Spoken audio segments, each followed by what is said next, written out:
They are the remotest of nations, the most just of men, the favorite of the gods. The lofty inhabitants of Olympus journeyed to them to take part in their feasts. Their sacrifices are the most agreeable of all that mortals can offer them.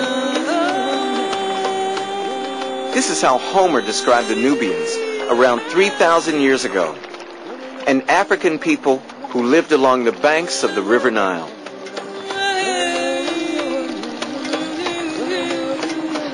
When I was growing up, I used to hear people in my neighborhood talking about black pharaohs.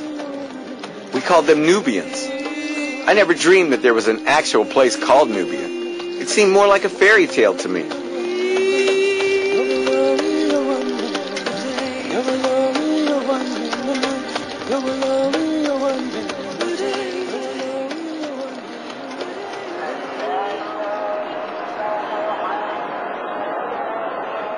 I'm in Cairo at the beginning of my journey in search of ancient Nubia.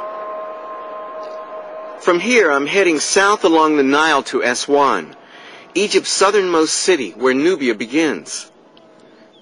Then I'll cross over into the Sudan and travel to the heart of the ancient black kingdoms of the Nile.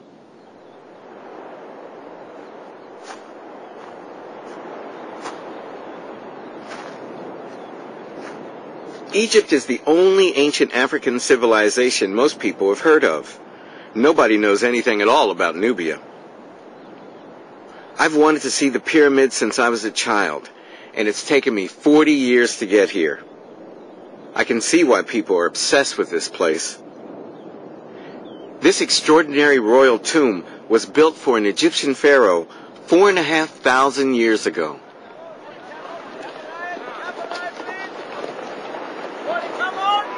Egypt has become a place of pilgrimage for African Americans trying to rediscover their identity.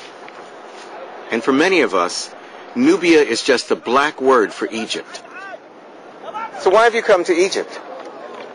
I think for me it's just been a dream come true, and then trying to make a connection to a historical past that we've been misled about all this time. And so, what do you mean we? Oh, I mean I say in terms of African American people, when we look at the history of Egypt, we've always been told that Egypt is out of Africa, not a part of Africa, and to actually be on the continent for me is just a really a big thrill. We were growing up though in school, all the pharaohs looked like white guys. I mean, they could have been from Milwaukee or someplace, or Minnesota like you are. Like, what was that about? I think it was to continually enslave us. I come to get a sense of my history, and not the history that I was given as African American in America by the Europeans. Mm-hmm. Well, who do you think built the pyramids? I think Africans built the pyramids. I grew up believing that they were European, or they looked like Europeans. They were white. You know, the Cecil B. DeMille story. And I think they were Nubians, which is dark skin. About your color, darker? I think all shades. Mm-hmm. I think all shades. Just like African Americans becoming lighter. Yeah. Just like this group? Yeah, exactly. Back home, the real Nubians have got lost in a debate about the color and origins of the ancient Egyptians. But 400 miles south of here, there is still a real place called Nubia, the home of an ancient African civilization that was definitely black. How much a t-shirt? 5 pounds? Too much. I want the Nubian price. I'm a Nubian.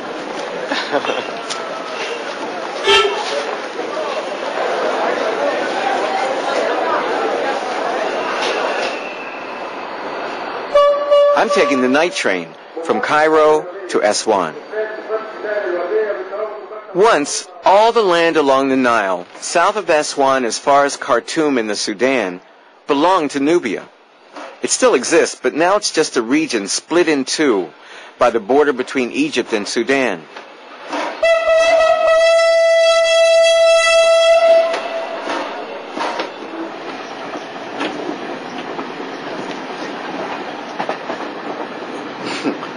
I was hoping there was another room in there. Well, it's cozy.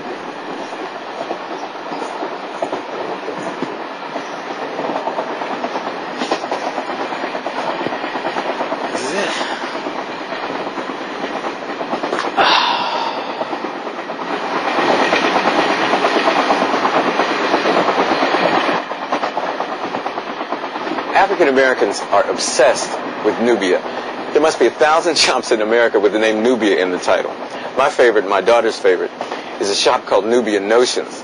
But believe me, there are a whole lot more. When I was applying to Yale, the first sentence of my application said, my grandfather is colored, my father is a Negro, and I am black. Now my daughters are African Americans. Their kids, I bet, will be Neo-Nubians. You know, if we can't tell exactly what the color of the Egyptian pharaohs were, the one thing we do know is that the Nubian pharaohs were black people. And now, having heard about Nubians almost all my life, I'm on a train heading south to the land of Nubia.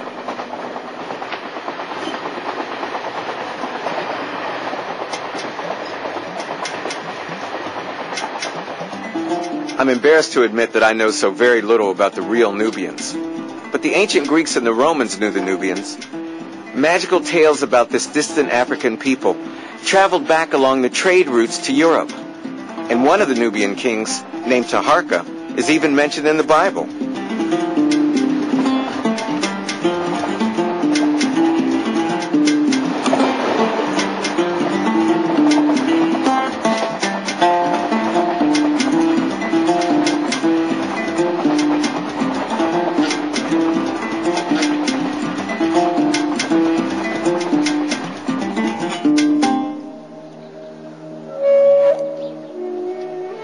My search starts here at the temple of Abu Simbel. It turns out that this great Egyptian monument is in fact in Nubia, built at a time when the ancient Egyptians ruled it. Most Egyptologists aren't that interested in Nubia, but I found one who's passionate about it. Bassam el-Shama thinks that Nubian history has been ignored for far too long. Ramesses II, about 1250 BC, a man who ruled our country for about 66 years and 2 months, because that's documented, actually decided him and his very dedicated workers to come here and carve, hewn off the cliffs, a temple dedicated to the Nubian deities. Huh. Normally, in temples of Ramesses and other pharaohs, you would find a very typical classic scene of the pharaoh smiting his captives of war using a mace head, and that's showing his domain and his vigorosity. But in this temple, as I'm going to show you now, we found the facial features of the statues, which was hewn off the cliffs, especially the family that he is introducing to the Nubian brothers and sisters. He's showing his mother, he's showing his daughters. And one of the best examples of this is Our Lady here. First of all, we notice how the facial features are typically Nubian. And then you've got the hairstyle, the Nubian style, the Afro style. And that, of course, the style that all the queens of Egypt wanted to be in the afterlife. And we know that the Nubians were always referred to in ancient Egypt as a sign of beauty. One of the ancient lyrics go, I wish my lover was a Nubian. So that is exactly the attraction of the face itself.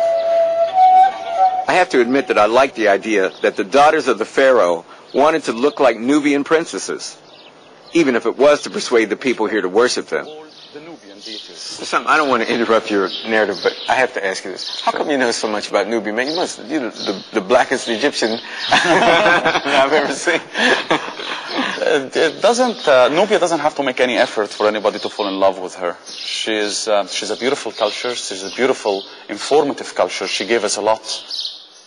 And when I came down from Alexandria to Aswan, to the beginning of the heart of Nubia, I decided I want to learn the language, I want to learn the songs, I want to learn the dances, and most importantly, I want to know about those people, about their lives, about their history, about their culture, because they're part of me. So you can marry one of the women. Exactly. If I got lucky.